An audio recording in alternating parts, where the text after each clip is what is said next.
The Story House here in Oulart sits at the heart of the original village that was wiped out following the famine and its dire consequences in the 19th century. So take a moment now to meet the locals and learn how this ancient place has come to life once more. When we came here, the roof had fallen in, the front wall was gone down to the window.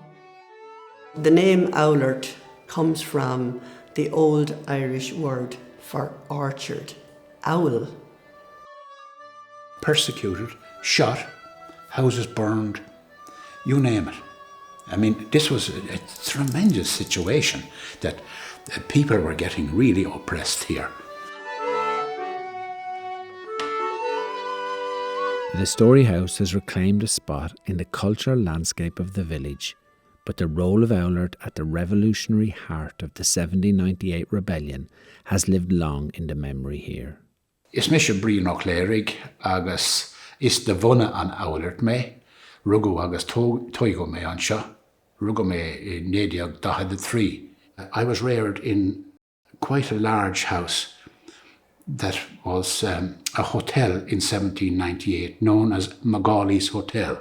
And he had 2 sons, John and Jim. Both of them were hanged outside the door as a result of their participation in the rising. And I suppose being reared in that house, in a sense, it was an atmosphere that there was, it was part of you. The local population in Oulart had grown weary of the repressive ways of the British Crown, and the ideas of revolution on the continent found fertile ground here. In 1793, in the convention in Paris, they defined the rights of the citizen as the right to liberty, the right to property, the right to security, and the right to resist oppression. The United Irishmen, founded in 1791, spearheaded the revolution, and they needed the local Catholics to rally to their cause. They chose the harp as their symbol, but I believe that they did it to send a message to the Catholics. We acknowledge your role in the country is significant too. Acknowledgement is extremely important, and symbols are very important. If you take their motto, it is newly strung and shall be heard, that there will be an Irish voice in the new constitution, shall we say. By late May 1798, locals were being subjected to more and more random violence from Crown forces, and an unfocused insurrection was on the cards, so the United Irishmen reactivated a detailed plan of rebellion. A magistrate with maybe 20 men, militia, and a few servitors came into the Balloch, the other half of the parish. He whipped 5 or 7 people to get information. The people had cleared out of their houses and they were listening to the screams up on the Balloch Hill. They threw water on one man's back to get the whip to cut. He was whipped to death. Imagine that. Young men were saying, "This is enough." A priest called Father Murphy was implicated in the death of 2 Crown soldiers, and when a rider brought the news to Father Sinnott in the village, he rang the Oulart bell, putting in motion the rebel plan to gather forces on Oulart Hill. You can see how the men from Castlebridge, Ballymurn, Screen, all converged on Charlie Kavanagh's pub in Ballynamona Beg. They were met by the Blackwater men from Glanbrine. In the meantime, Ballygarrett had joined Kilmuckridge and was coming on, and they met all these men, being led now by Father Murphy and Roach, and they came up through Ballynahound up to Oulart Hill, where they were at 2 o'clock.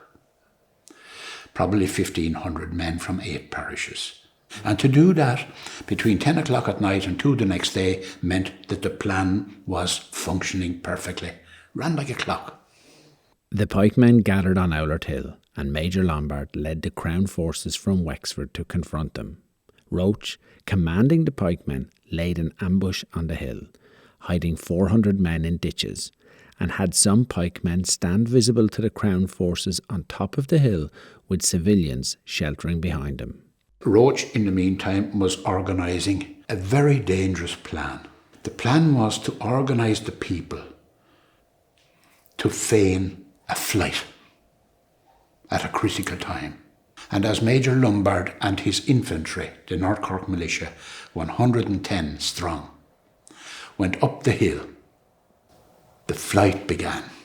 The flight was increasing, and it was actually in danger of getting out of control, and some pikemen were actually joining it. Roach's strategy here was to draw the Crown forces right into the corner of the field where the ambush lay. He steadied the nerves of the rebels by riding in front of them, waving the red coat of the Crown forces. And he says, "Is it the red rag yous are afraid of?" Man for man, he says, down in the fair of Oulart, you could deal with these men. Between all their efforts, they stabilised the situation. The rebels held their ground and goaded the Crown forces. General Lombard gave the orders to fire. The minute their guns were empty, up got the ambush, which had 50 guns, we're told, by a man who was in the ambush, fired 50 guns into them and immediately ran out, and it was breach and bar, every man for himself. At the same time, pikemen were coming in all directions around the fences. These fit young men with the deadly pikes and scythes and what have you. They couldn't recover from it in time, and eventually the battle broke after 3 or 4 minutes, and they began to run down the hill. The Crown forces were in disarray. They suffered a shocking defeat. Only 5 went across Wexford Bridge. The colonel, a sergeant, and 3 privates. The town was stunned. The women in particular. It was a terrible scene of lamentation.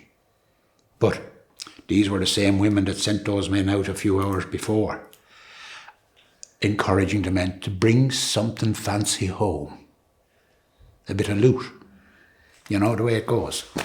But this happened to be our lads' day.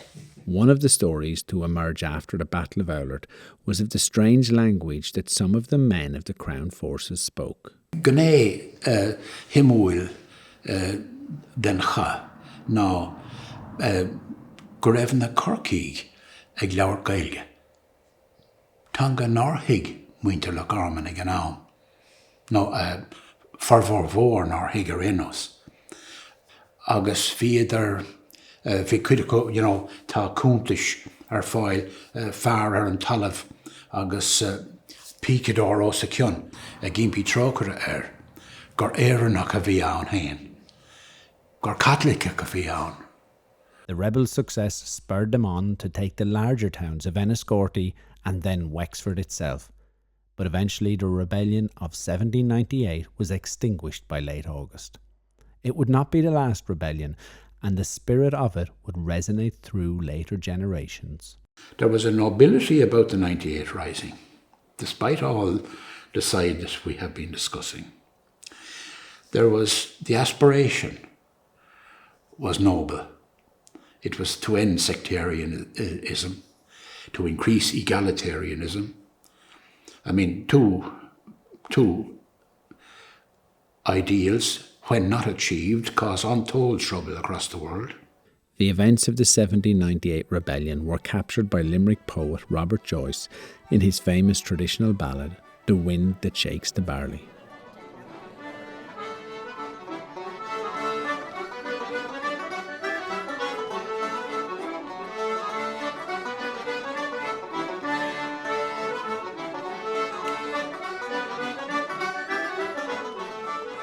Not blood for blood without remorse, I've taken at Oulart Hollow, and laid my true love's clay cold corpse where I full soon may follow.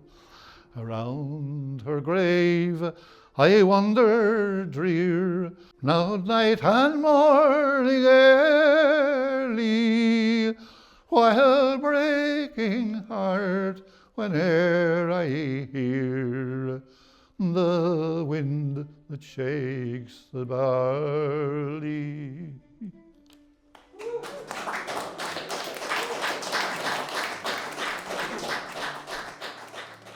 The impressive Tullach Tullach was built to commemorate the bicentenary of the 1798 rebellion and is the perfect place to reflect on all the history that has swept through Oulart. Well, the monument was designed as a place where the individual, particularly if he's on his own or her own, would move into contemplation, would be enticed into a contemplative mood to think about themselves, life, time.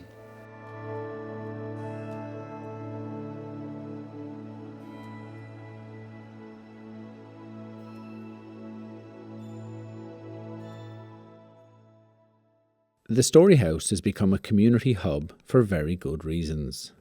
There's a certain amount of friendship, there's a certain amount of camaraderie.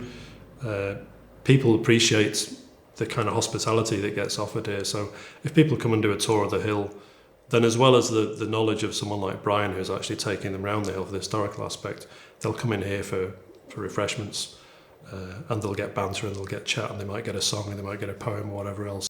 The rebuilding of this cottage here at the heart of the old village was undertaken by the local community.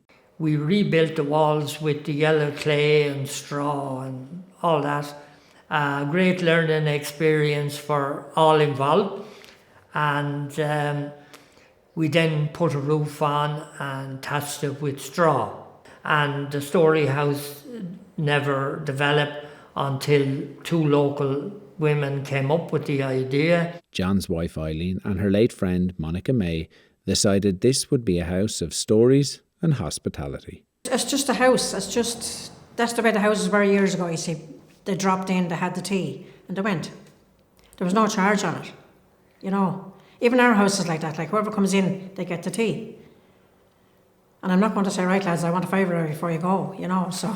The story night here runs once a month, and it's about getting everybody involved. There's guys write their own stuff now. There'll be more poems and that. And some of them are quite good and some of them are rubbish, of course. But we listen to everyone and everyone gets a round of applause. And it's not about how good you are. It's about someone performing. The house is also now an important part of the new Camino route. It's from St. Aidan's in Ferns to St. David's in Wales. And it involves 5 days walking in Ireland from Ferns to Rosslare. And then you get on the ferry and you do 4 days in Wales along the coastline to St. David's.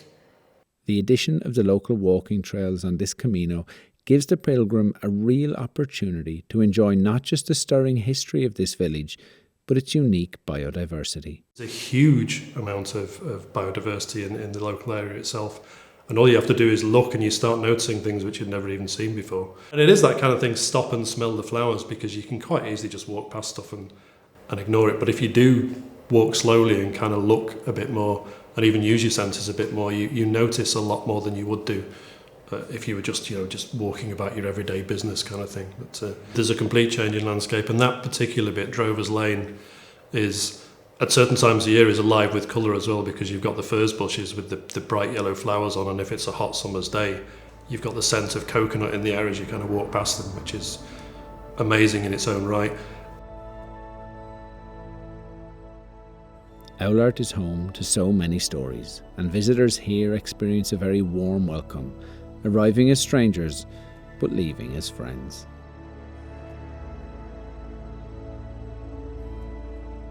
Thanks for calling by, and be sure to take your time here and discover Oulart at your own pace.